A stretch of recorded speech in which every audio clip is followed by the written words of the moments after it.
Quando jovem trouxe ao Senhor, ele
Boa noite, Pedrão. Gente boa.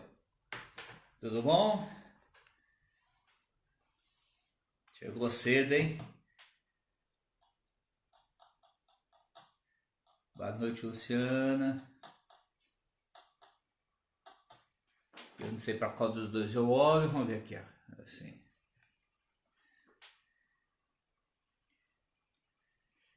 Boa noite, Denise. Tu vi certo? Vi certo.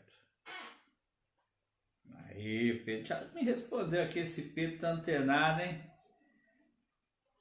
Boa noite, Rose. Dá um abraço aí no seu Francisco. Apertadíssimo. Vão registrando aí os pedidos de oração para depois eu estar orando por vocês, tá bom? A gente entrou mais cedo um pouco para poder aí organizar tudo direitinho, tá? Boa noite, dona Sandra Regina. Deus abençoe. Opa! Dá um abraço, seu Francisco aí, gente boa, pescador querido. A paz, Regina. A paz do nosso Senhor Deus Todo-Poderoso. Muito bem, o pessoal vai entrando aí. Vou colocar assim que eu vou ver melhor. Isso.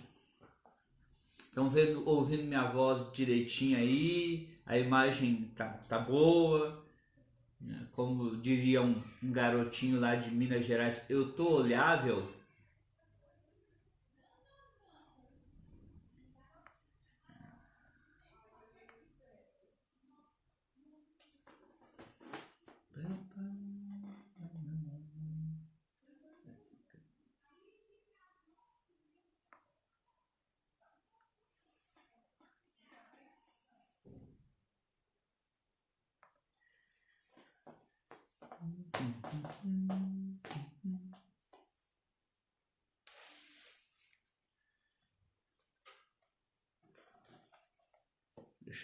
Deixar o material fácil aqui. Isso. Como é que vocês estão? Dá notícia aí pra mim. Família, tá todo mundo bem? Saúde, tá tudo legal? Não sei como é que vocês estão.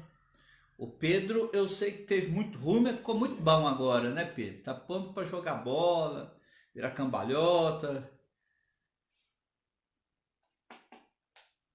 Isso aqui foi aquela viagem que você fez lá pro interior que quebrou suas pernas aí, viu, Pedro?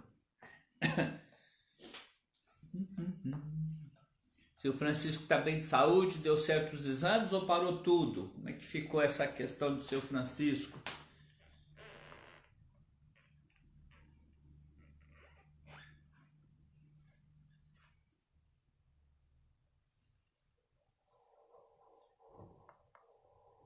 baixar aqui para ver se vocês estão me respondendo. Vamos estar orando sim, viu? Vamos estar orando pela Roseli e seu Francisco. Zezé chegou. Tudo bem, Zezé? Gente, me dá um retorno se a voz tá legal aí, tá? Ainda tem uns minutinhos. Eu vou estar orando pela Rose, pelo seu Francisco e pelo estudo que nós vamos ter daqui a alguns instantes, tá bom? Então, vamos orar? Pai, ensina-nos nessa noite a entender da tua palavra, a ter elementos práticos para a nossa vida, que nenhum dos queridos irmãos possa passar esse tempo junto comigo sem ter lições para a caminhada, sem ter, ó Deus, material para a vivência do dia a dia. Que o Senhor tenha misericórdia de nós para que seja assim. Peço ao Senhor, ó Pai, que o Senhor abençoe a Roseli, o seu Francisco, toma conta deles, dá saúde a eles. Abençoe, ó Deus, os irmãos que têm nos buscado para estarmos intercedendo na área da saúde, do emprego, em relação aos amigos. Nós colocamos, ó Deus, todos os pedidos a nós feitos, agora sem mencionar o nome, mas que o Senhor sabe diante do teu altar.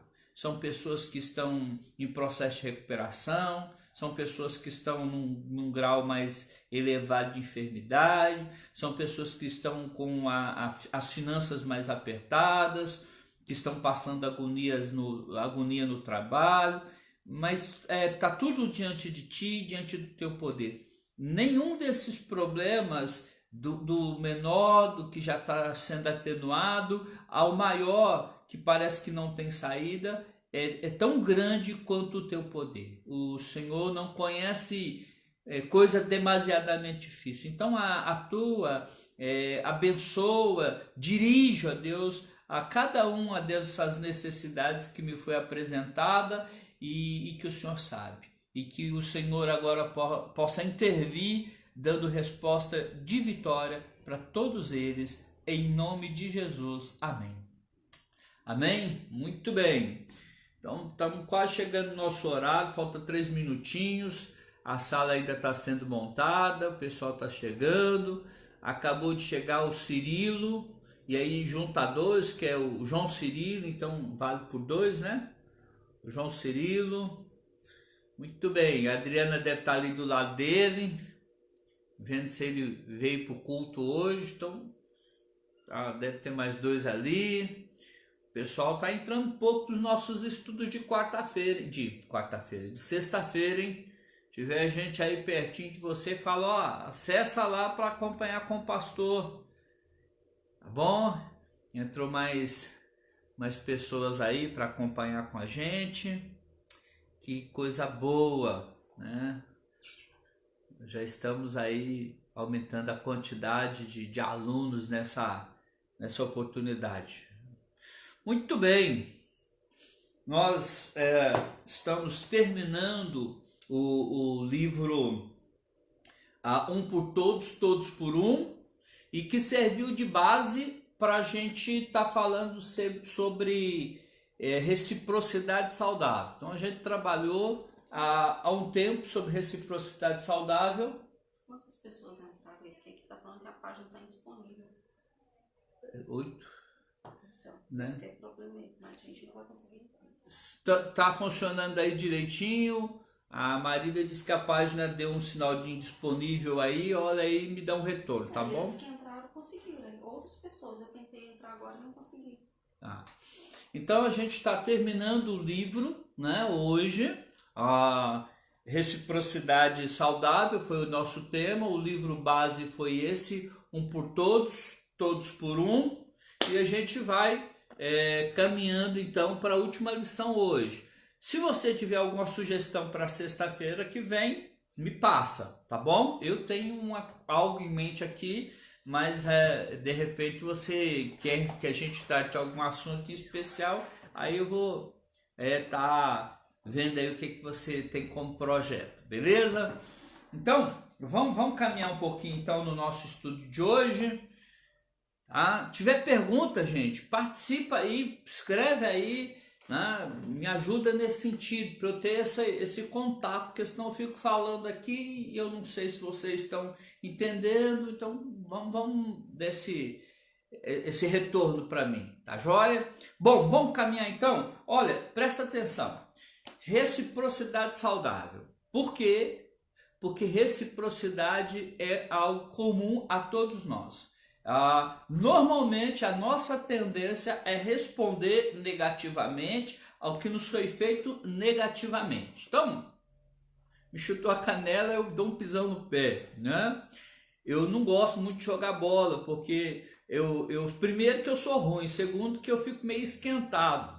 Então, quando eu penso que não, eu já vou perdendo a paciência, aí eu começo a orar e falo, Deus, eu quero continuar crente na quadra, no campo, né? Mas é interessante, por quê? Porque você quer reagir e às vezes da pior forma possível. É natural do ser humano. Mas nós agora temos o Espírito Santo habitando em nós. Então, a nossa postura, ela tem que ser outra. Então, as reciprocidades que devemos desenvolver é as saudáveis. E quando alguém vier fazer alguma coisa ruim para você, contra você, você não vai pagar o mal que ele te fez com o mal, você vai pagar o mal que ele te fez com o bem. Essa é a nossa dinâmica. Por isso que eu me dei o luxo de gastar ou investir tempo conversando com vocês sobre reciprocidade do bem. Reciprocidade do bem. Ou seja, batalhando para nós desenvolvermos um relacionamento onde nós vamos sempre procurar fazer o bem. E se não fizerem o bem para nós, nós vamos insistindo. Paulo diz aos Romanos que quando a gente se porta assim, é como se a consciência da pessoa acabasse aquecida. É como se a gente amontoasse brasas vivas sobre a cabeça do indivíduo. Então, reciprocidade do bem. Nunca pague o mal que te fizeram com o mal, mas pague com o bem. Entendem isso? Bom, então dentro disso, caminhando e discutindo sobre isso, eu queria dizer para vocês sobre qual é o ponto que nós vamos tratar hoje na reciprocidade do bem. A última, como eu disse para você, que é o encorajamento, encorajando-vos uns aos outros, né? Essa é a ideia. Reciprocidade saudável, reciprocidade do bem, responder com atitude boa e o chamado para a gente começar a praticar isso, reverberar onde a gente estiver do encorajamento, Nosso texto é o texto de Tessalonicenses, capítulo 5, versículo 11. Primeira carta do apóstolo Paulo à igreja em Tessalônica, primeira aos Tessalonicenses, capítulo 5, versículo 11. Vou ler e talvez a sua versão aí, pegue sua Bíblia, talvez a sua versão tenha uma diferençazinha da minha. Mas no final eu te explico, ou durante o estudo eu te explico. Diz assim, ó: encorajai-vos, pois, uns aos outros, edificai-vos reciprocamente, como também estáis fazendo. Vou repetir a leitura. Encorajai-vos, pois, uns aos outros, e edificai-vos reciprocamente, como também estáis fazendo.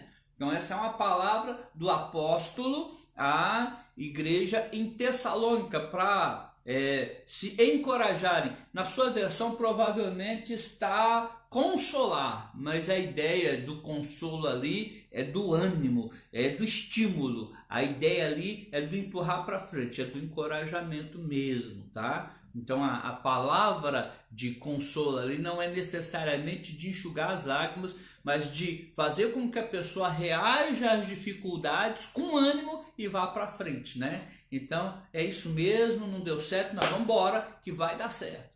Não fica assim com esse desânimo não, que a coisa vai funcionar. A ideia é essa. Então Primeira carta de Paulo aos Tessalonicenses, capítulo 5, versículo 11, nos chama a encorajarmos-nos, a encorajar um ao outro. Bom, só para ilustrar como é que isso é importante. Há em Chicago um instituto que trabalha com formação de obreiros leigos. Então, gente que trabalha o dia inteiro e vai fazer o curso à noite, ou trabalha à noite, vai fazer o curso durante o dia. Esse instituto se chama Moody. E houve um período no Instituto Moody que eles tiveram como coordenador o Jenny Jetson. E aconteceu algo interessante com esse coordenador, na verdade diretor do Instituto, que ele tinha por hábito tirar um período para visitar algumas igrejas que eram atingidas, eram auxiliadas pelo Instituto Moody. Então ele pregava em uma igreja, pregava em outra, além dele mesmo. E numa dessas ocasiões, num domingo, uma senhora o procurou e disse assim para ele: o meu professor de Romanos, ele tem mudado minha dinâmica de vida. Eu tenho uma luta enorme para estudar, tenho estudado e só não desanimei por causa das lições, da palavra do professor.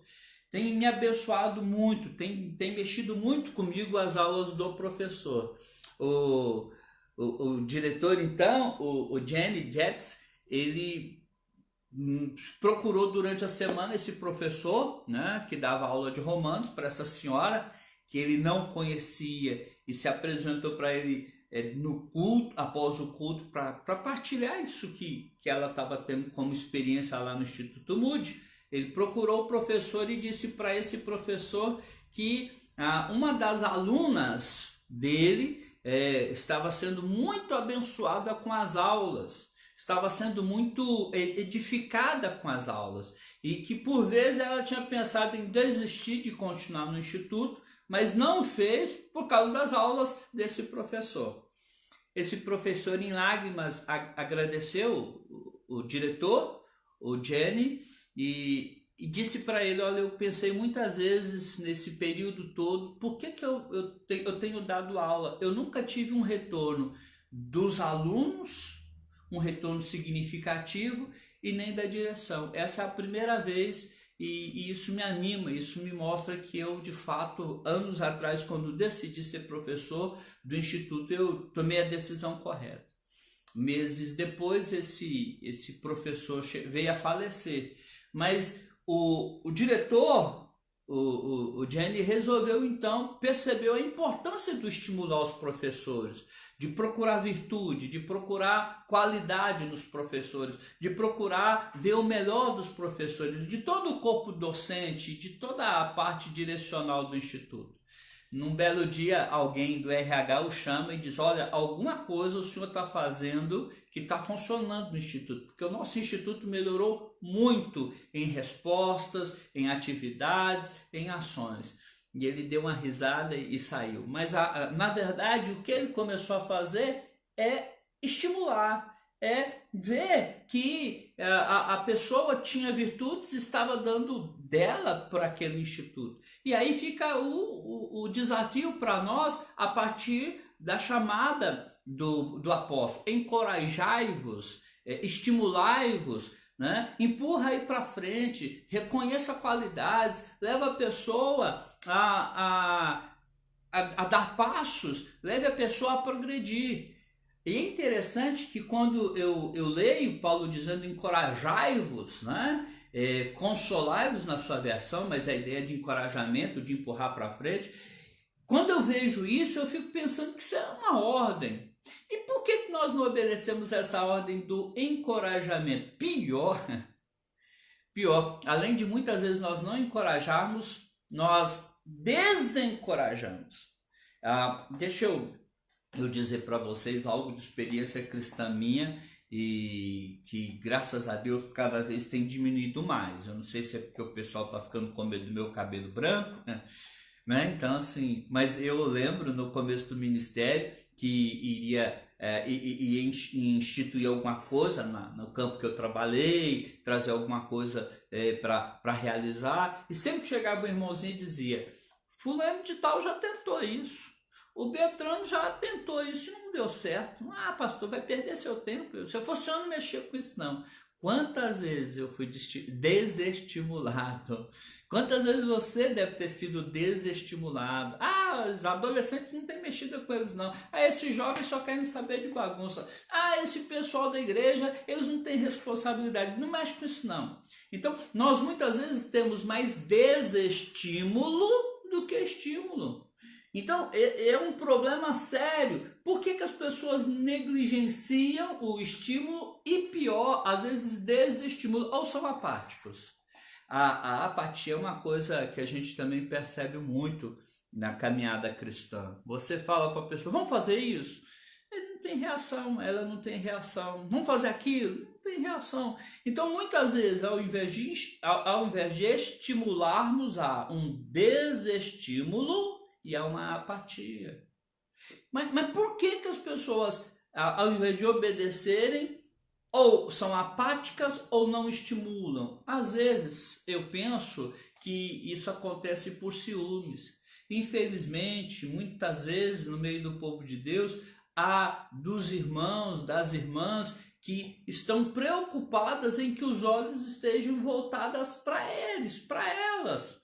Então eu não estimulo, porque se eu estimular vão olhar para outros e eu quero que olhem para mim. E isso é ruim, porque na comunidade de fé os olhos não devem estar em nós, mas no Senhor, no Deus Todo-Poderoso. Nós não temos, nós não deveríamos ter a intenção de brilharmos, mas lançarmos toda a nossa atitude como foco para que o nome de Deus seja glorificado. É isso que Jesus ensina no Sermão do Monte.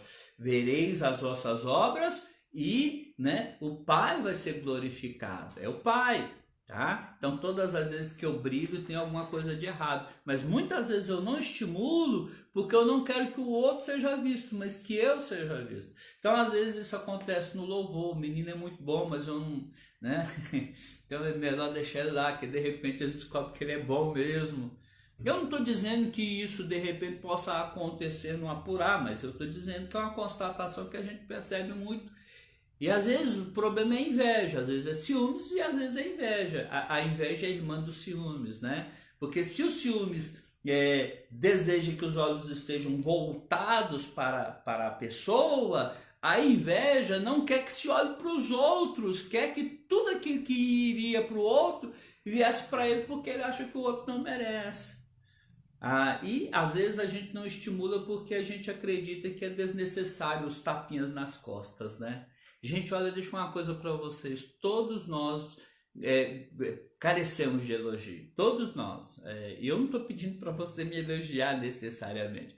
Mas eu estou dizendo, por exemplo, que é interessante, depois de um ano de trabalho na igreja, feito pelo presídio Siqueira lá, a atuação dele na tesouraria, a gente consiga perceber e elogiar o trabalho dele. Depois de uma noite de culto, a gente consiga enxergar o nosso diácono e falar: olha, parabéns, o trabalho que vocês têm desenvolvido tem sido muito abençoador. Ver os professores de escola dominical, falar para os nossos professores de escola dominical: gostei da aula, olha, eu vou estar orando por você. Estimular, olha, vai firme nisso aí.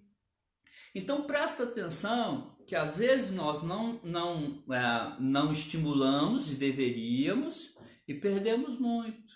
Trabalhar sem estímulo é muito ruim.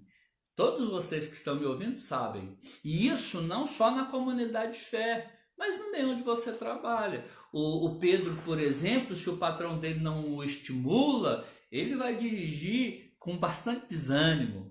Se o Cirilo não é estimulado, isso vai refletir no trabalho dele quando ele for fazer suas instalações. Às vezes, e não poucas, as pessoas só trabalham por causa do dinheiro. Por quê? Porque não conseguiu enxergar que as pessoas estão o enxergando como útil, como alguém que é importante. E isso é necessário. Estímulo. Estimulando-nos, né?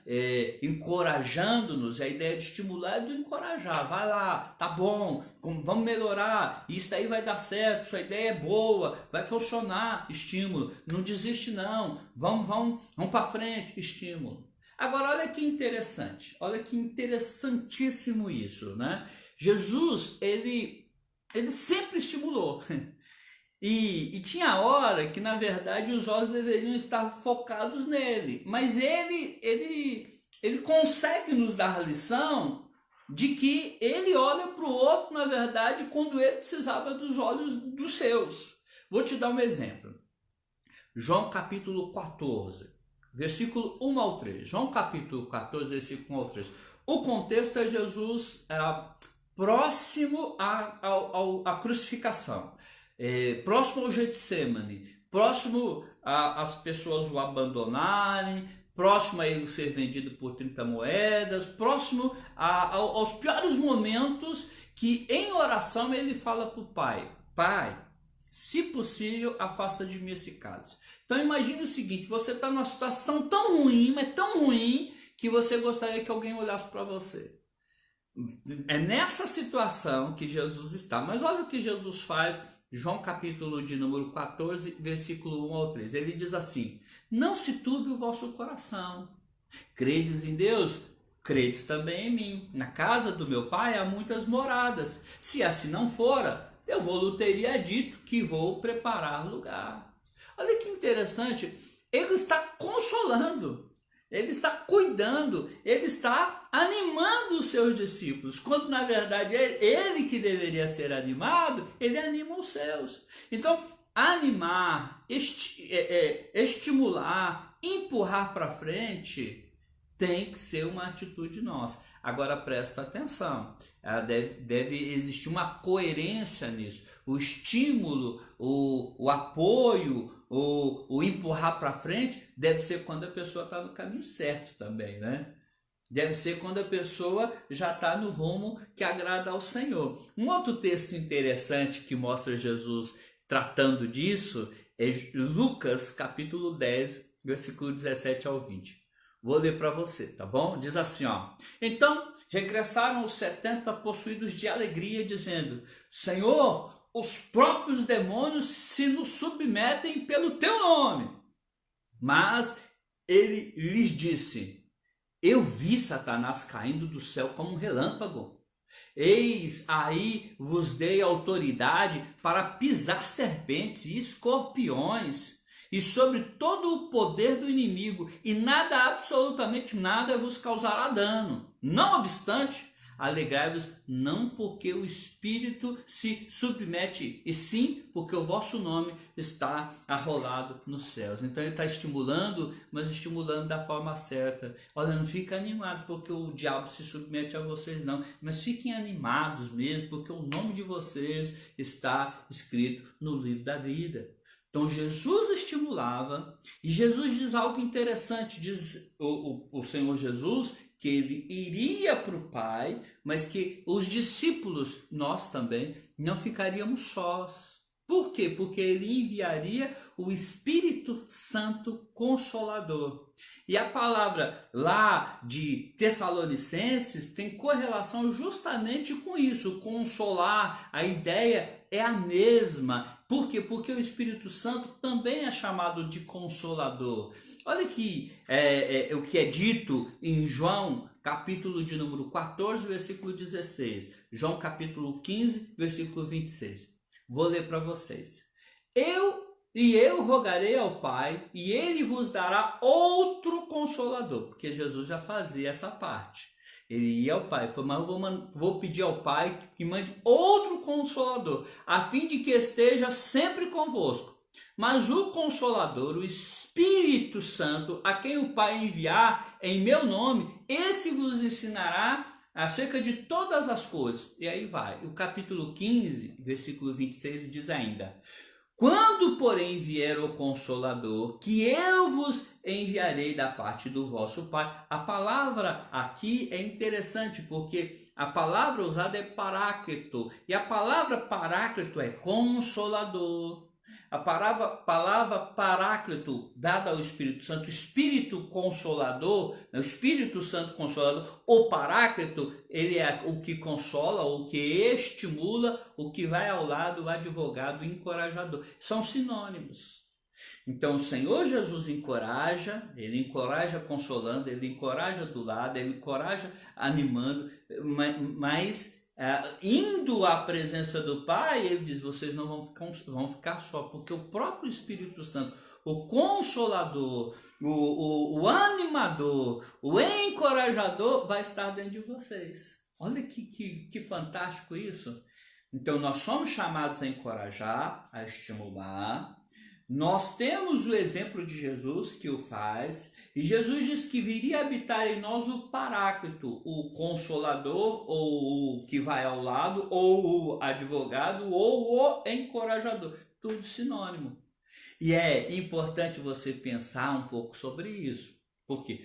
Porque esse Espírito Santo que habita em nós, ele vai nos consolar, nos animar, nos conduzir, nos estimular, nos empurrar para frente. Ele vai fazer isso, mas ele não vai fazer isso levianamente, ele vai fazer isso pela verdade. Jesus, quando animou os seus, ele animou-os pela verdade, falando, fica animado com isso, isso não é o foco do ânimo de vocês, isso não é o foco do trabalho de vocês, ver que Satanás está se sujeitando ao ministério de vocês.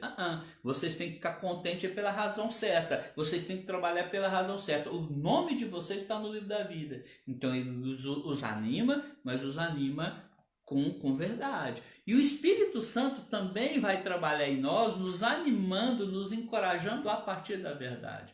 João capítulo 15, versículo 26 vai dizer isso para nós. Evangelho de João capítulo 16, versículo 12 e 13 vai dizer isso para nós. Então vai dizer para nós que o Espírito Santo, ele vai nos conduzir a toda a verdade. Então ele nos estimula, ele nos impulsiona para frente, mas com a verdade.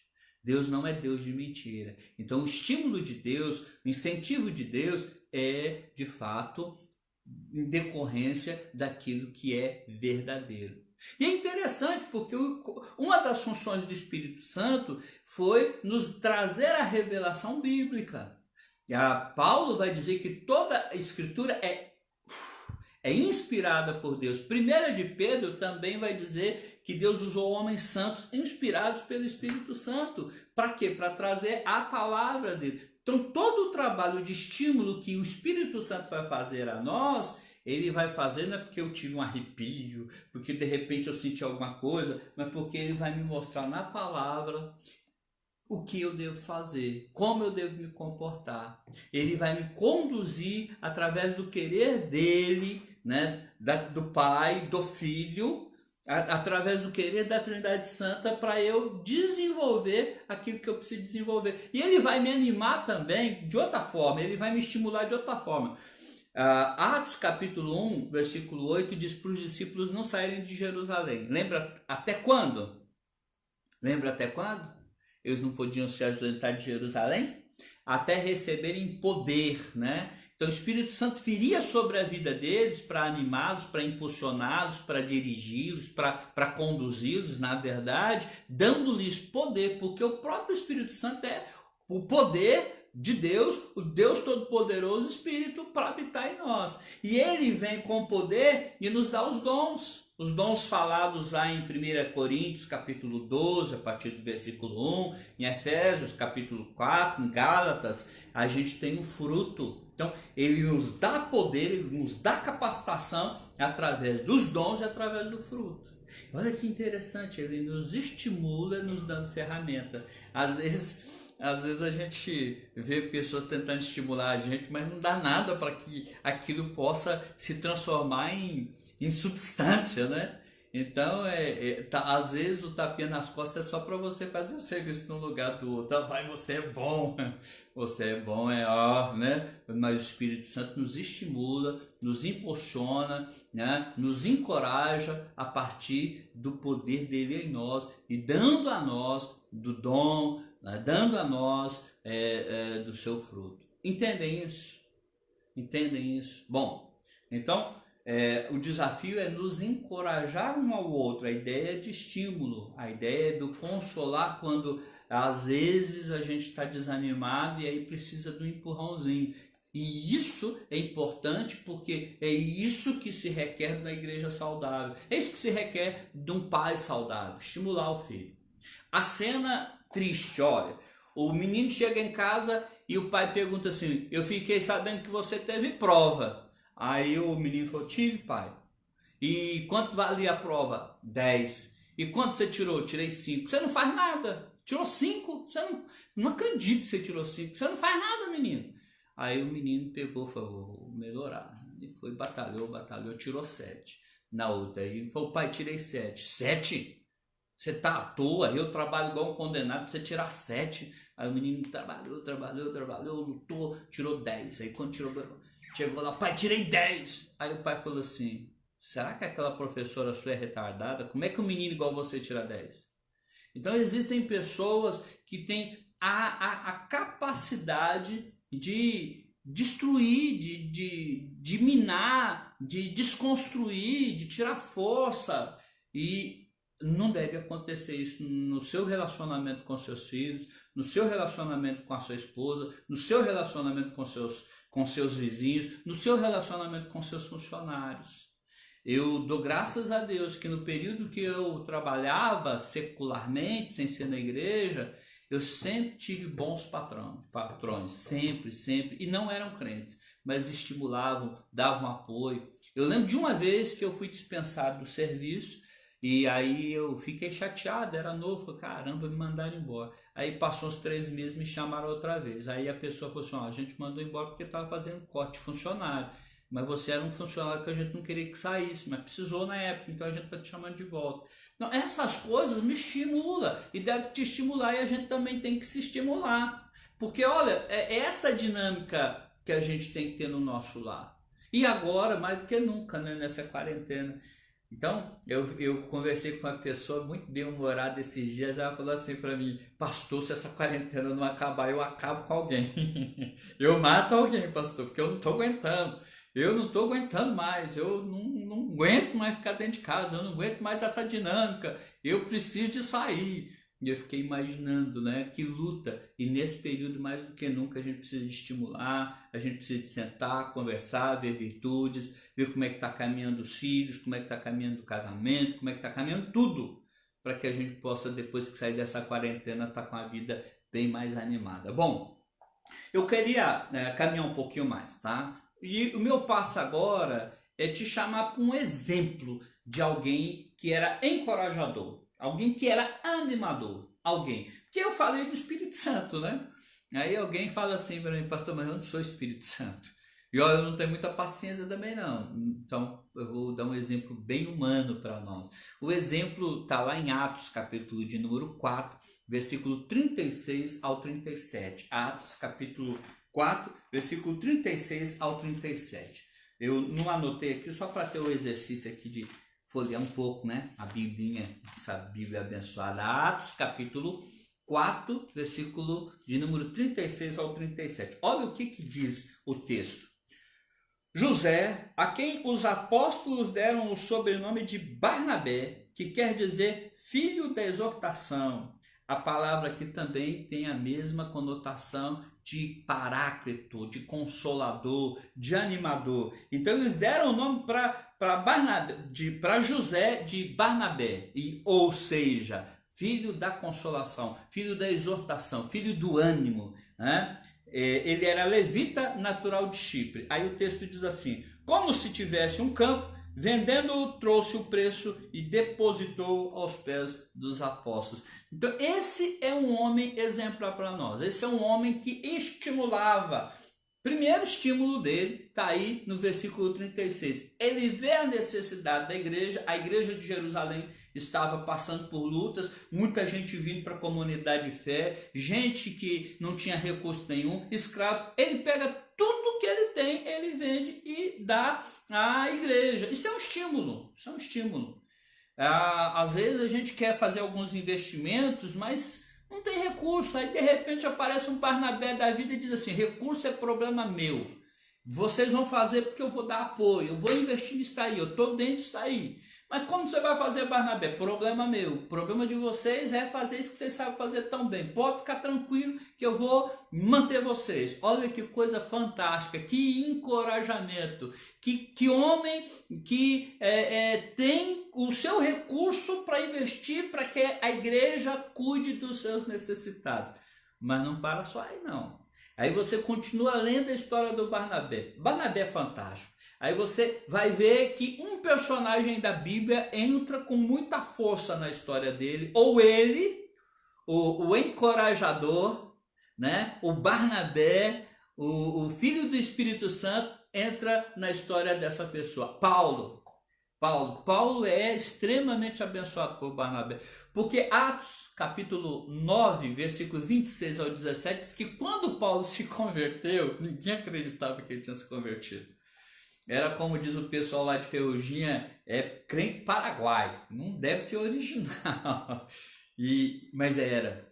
E Barnabé, ele pega Paulo e começa a carregar Paulo. Por que Barnabé faz isso? Porque Barnabé era benquisto, era bem querido, e Barnabé não se preocupou de sujar o nome porque carregava Paulo. Ao contrário, ele dizia, eu vou emprestar o meu caráter, a minha identidade para esse homem, eu vou carregar.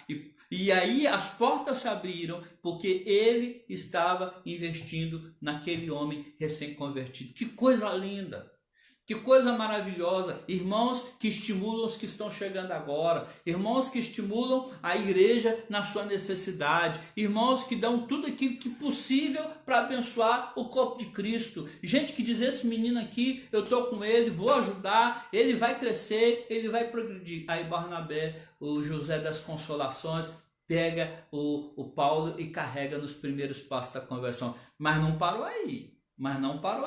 Atos capítulo de número 11, versículo 22 ao 25, diz para nós o seguinte, que o apóstolo, né? O Barnabé foi chamado para fazer a obra do Senhor, foi chamado para servir ao Senhor lá em Antioquia. E quando ele viu que a coisa estava crescendo demais, a Bíblia diz que ele foi atrás de Paulo, que estava sem trabalho naquela época, e trouxe para o ministério. E a partir disso que Paulo vai deslanchar. Ele ajudou na conversão, para as pessoas acreditarem que Paulo era um crente, e depois ele foi buscar Paulo lá em Tarso e trouxe Paulo para o ministério, e Paulo começa as viagens porque Barnabé falou, esse menino vai longe, mas vai longe porque tinha um estimulador, vai longe porque tinha alguém que ia buscar ele lá na casa dele, lá em Tarso. Falei, Paulo, fica aí não, vamos trabalhar. E aí você vê que é tão interessante que Barnabé, ele estimula a Paulo ao ponto de Atos capítulo 11, versículo 30, fala assim, Paulo e Barnabé. Atos capítulo 13, versículo 46 diz assim, Atos 11, 30 diz assim, Barnabé e Paulo. Atos 13, 46 diz assim, Paulo e Barnabé. Olha, ele ajudou tanto, camarada, que agora o nome dele não vem mais em primeiro lugar não, vem o do Paulo. Isso aqui é empurrão, isso aqui é empurrar o camarada, levar o camarada à frente, abençoar o camarada, ao ponto que se ontem você o empurrava, hoje ele pode até te carregar. Isso é que Deus espera de nós, esses estímulos que amanhã aquela pessoa que estava precisando de você te ajude, aquela pessoa que estava ouvindo você lecionar e você ensinou, você vai poder ter folga porque ele vai assumir a sala, porque ele vai ser um presbítero, porque ele vai ser um diácono, porque você o incentivou ao ponto dele poder pegar o bastão e correr e você investir em outra pessoa, porque aquela parte que você estava fazendo ele já está capacitado a fazer. E olha, para a gente encerrar, um outro exemplo fantástico de Barnabé. Barnabé começa a andar com Paulo e está levando João Marcos, o sobrinho dele, novinho, menino, caminhando, e num dado momento da viagem, o João Marcos desiste.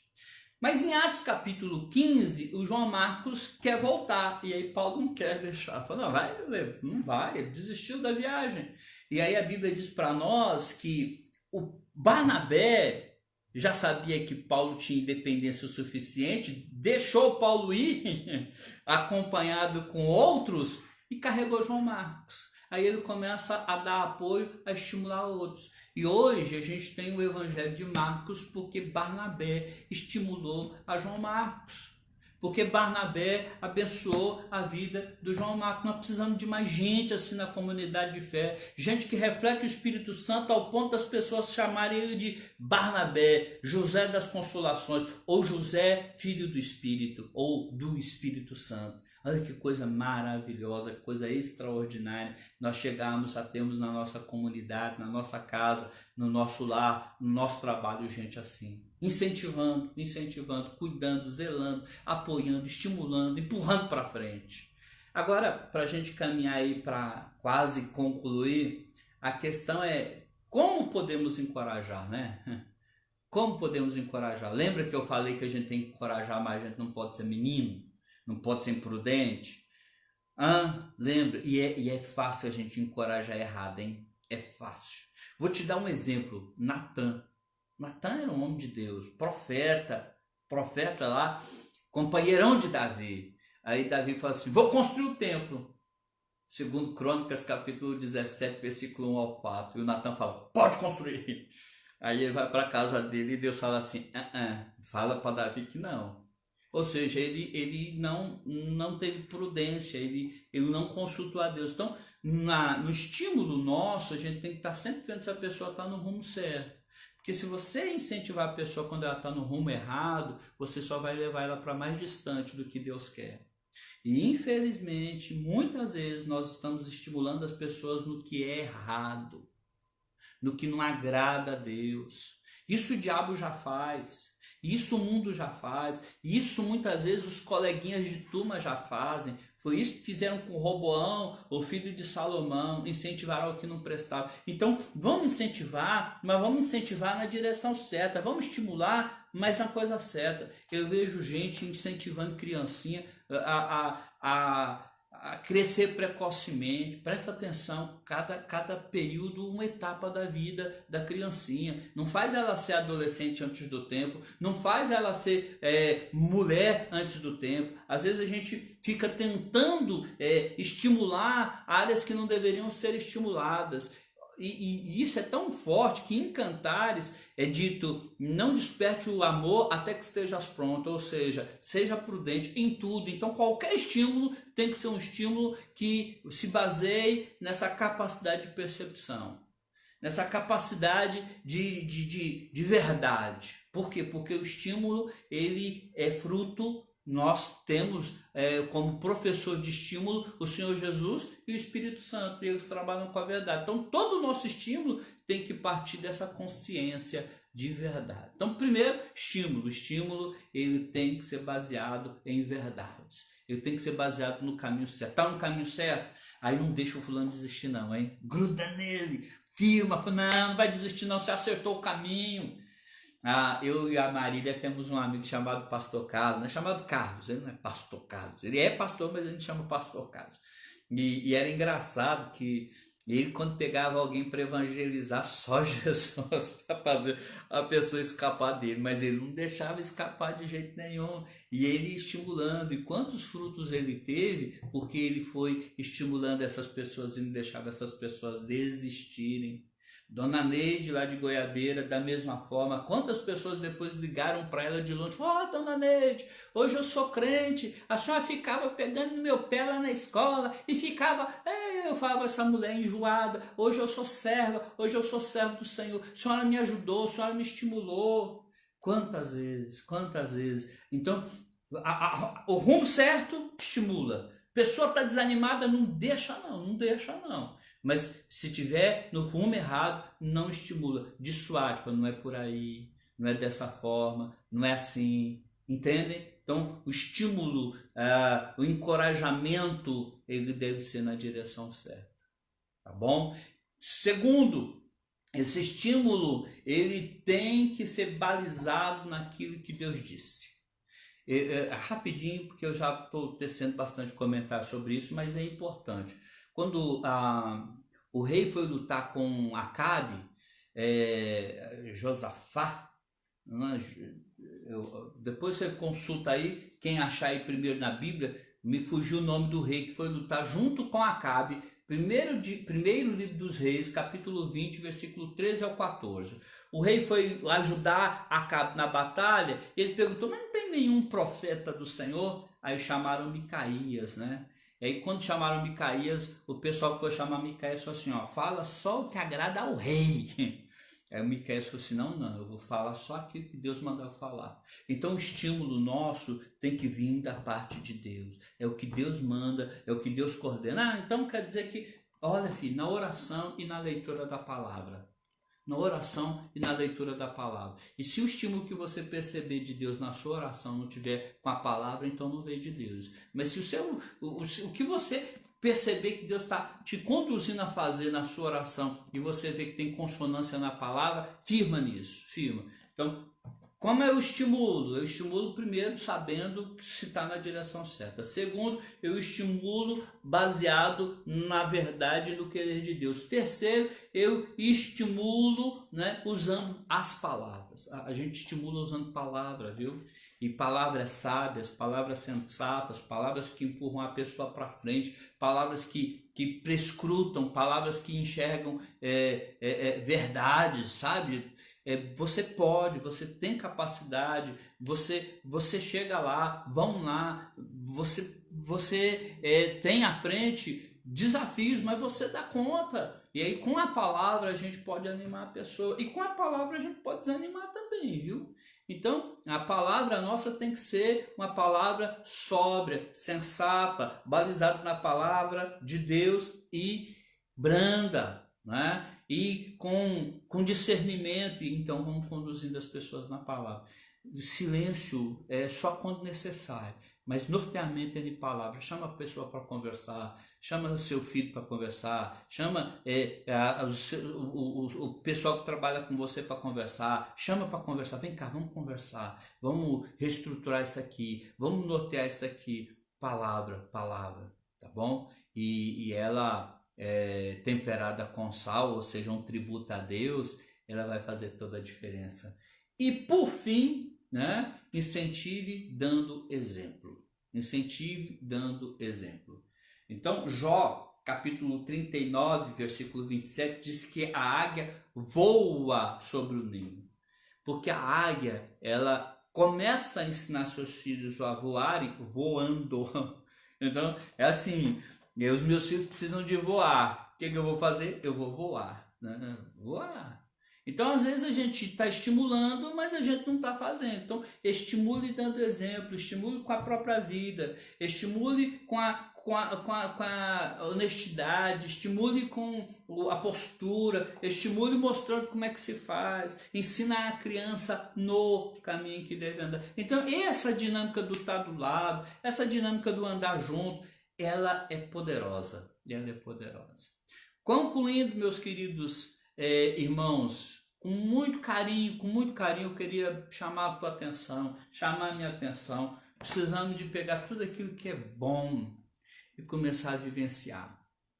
Tudo aquilo que é bom. Eu creio que os pequenos grupos que a gente não conseguiu se reunir durante esse período, não recebeu as informações desse livro, mas a maioria dos que estavam no pequeno grupo ouviu em casa, porque o primeiro local para você vivenciar isso é na sua casa. Então, quando a gente pensa em ser membro um do outro, é em casa. Quando você pensa em amar, é em casa. Quando você pensa em estimular, é em casa. Quando você pensa em honrar, é em casa. Quando você pensa em servir, é em casa. Quando você pensa em levar a carga um do outro, é em casa.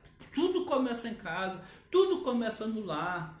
Então, Deus é soberanamente providenciador dessa oportunidade para nós, para você começar do seu lar. Começou do seu lar, agora vamos estender isso um pouco mais, vamos estender isso para a nossa igreja.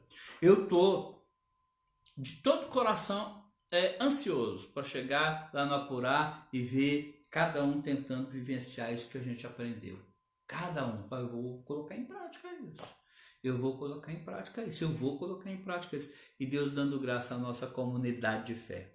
Eu tenho certeza, como o presidente Siqueira, ele clama por um avivamento, eu tenho certeza que a fonte do avivamento passa por aí. Passa por aí. Sabe, pegar aquilo que a gente está aprendendo na palavra, porque se você observou bem, desde a primeira aula até agora, desde o primeiro ensino até agora, é palavra, palavra, palavra. Então, pegando tudo isso que a gente aprendeu na palavra, estudando na palavra, discorrendo na palavra e vivenciando isso, quebrantados, reconhecendo os nossos limites, Deus vai fazer grandes coisas no nosso meio. Grandes coisas no nosso meio. Então, o meu desafio é esse. Acabamos o livro, mas não acabamos o desafio. Encerramos as lições, mas as lições agora são para vivência prática. Vai e coloca em prática tudo aquilo que a gente aprendeu. Desafio para você e para mim. Todas as lições, só 2 que foram dadas no lar, todas as demais foram dadas via Facebook. Está lá na página da nossa igreja, todas elas, quiçá menos a primeira, você vai ouvir e vai colocar em prática. Vai visitar lá e vai colocar em prática. Eu vou colocar em prática. E aí a gente vai dar bom testemunho e poder dizer: grandes coisas fez o Senhor por nós. Amém. Grandes coisas fez o Senhor por nós. Bom, encerrando aqui, muito obrigado pelo carinho de vocês, pela participação. Pessoal da IPEJA, vocês são show. Minha família também tem me acompanhado bem. Eu fico honrado, sabe, com esse pessoal lá de casa, eles têm me acompanhado bem. Deus abençoe vocês muito. E eu queria... O texto é 1 Reis 20? O texto é 1 Reis 22, 13 a 14. Então, para a gente encerrar, eu queria só dizer para vocês que amanhã a gente tem uma programação para os jovens e adolescentes. Viu, Julinha, que acompanhou tudinho aí? Julinha 10, viu? Das 6h30 às 7h30, nosso culto de primeira. Tá? Então amanhã é culto de primeira, o assunto é o novo normal, eu já postei aí, chama os amigos, participe aí. É só para os jovens? Não, quem quiser participar do culto vai ser muito legal, vai ser diferenciado. O Mag tem uma palavra para nós abençoadora. No domingo pela manhã, escola dominical às 10 da manhã e culto às 19 horas. Vamos começar a estudar a carta de Paulo aos Colossenses, tá? Fique atento. Carta de Paulo aos Colossenses. Só a nível de curiosidade. Paulo escreveu essa carta quando estava preso em Roma. E ele manda para a igreja em Colossos que se reunia numa casa. Então a gente está em quarentena e vamos receber aí as mensagens de uma carta que saiu da prisão e foi para uma casa. Vai acalhar bem. Então tá bom. Vamos orar então? Deus abençoe a nossa vida. Obrigado pela tua palavra, Pai querido. Obrigado por todos que estiveram comigo até aqui. E que tudo aquilo que aprendemos seja para honra, para glória e para o louvor do teu nome. Em nome de Jesus, amém. Forte abraço e que Deus nos abençoe.